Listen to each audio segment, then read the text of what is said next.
নমস্কার বন্ধুরা, আজ আপনাদের সামনে নিয়ে এলাম বিরিয়ানি বানানোর ওয়ান পট হোমমেড রেসিপি। আসুন চট করে একবার রেসিপিটা দেখে নেওয়া যাক। প্রথমে চিকেনটা ভালো করে ধুয়ে নিয়ে 1 চামচ করে আদা বাটা, রসুন বাটা, পেঁয়াজ বাটা, বিরিয়ানি মশলা, গোলমরিচ গুঁড়ো, ফ্রেশ ক্রিম, টক দই এবং সাদা তেল দিয়ে ভালো করে মেখে নিয়ে ঢাকা দিয়ে রেখে দিলাম।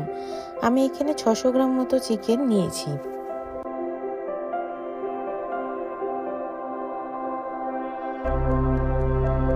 চিকেন মাখানো হয়ে গেলে একটা বাটিতে 2 কাপ বিরিয়ানি চাল নিয়ে ভালো করে ধুয়ে জলে ভিজিয়ে রেখে দিলাম।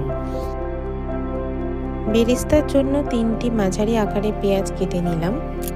কুকারে তেল গরম করে তার মধ্যে 1 চামচ ঘি দিয়ে পেঁয়াজ কুচিগুলো ভেজে নিলাম। বেরেস্তা ভাজা হয়ে গেলে সেটাকে আলাদাভাবে তুলে নেব।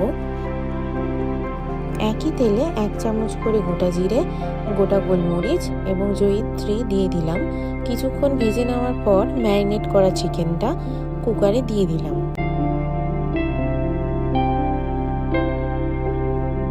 চিকেনটাকে 10 মিনিট মাঝারি আঁচে কষিয়ে নিলাম। নিয়ে আলু দিয়ে দিলাম। আপনি চাইলে গোটা আলুর পরিবর্তে আলুগুলোকে মাঝখান দিয়ে টুকরো করে কেটেও নিতে পারেন। এই ফাঁকে একটি বাটিতে 3 কাপ গরম জল নিয়ে তার মধ্যে গোটা মশলাগুলো দিয়ে মিশিয়ে নিলাম। আর 1 কাপ দুধের মধ্যে 1 ঢাকনা কেওড়া জল, গোলাপ জল, মিঠে আতর ও জাফরান মিশিয়ে নিলাম।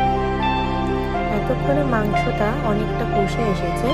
এবার তার মধ্যে ভিজিয়ে রাখা বিরিয়ানি যে রাইসটা আছে সেটা আমি পুরোটা দিয়ে দিলাম। চালটা ভালো করে মিশিয়ে নেওয়ার পর ওর মধ্যে হালকা উষ্ণ করা যে গোটা মশলা দিয়ে ভেজানো জলটা আছে সেটা দিয়ে দিলাম এবং জাফরান মেশানো দুধটাও ঢেলে দিলাম। স্বাদ মতন লবণ দিয়ে সব কিছু ভালোভাবে মিশিয়ে কুকারের ঢাকনাটাকে বন্ধ করে কম আঁচে রেখে দিলাম। একটা সিটি পড়লে গ্যাস থেকে নামিয়ে নেব। ঢাকনা খুলে বেরেস্তা ছড়িয়ে ঢাকনা দিয়ে 5 মিনিট মতন রেখে দিলাম। এরপর গরম গরম পরিবেশন করব। কেমন লাগলো রেসিপিটা কমেন্ট করে জানাবেন। এইরকম চটজলদি রেসিপির জন্য ফলো করুন আমার চ্যানেল হোল স্পাইসেস।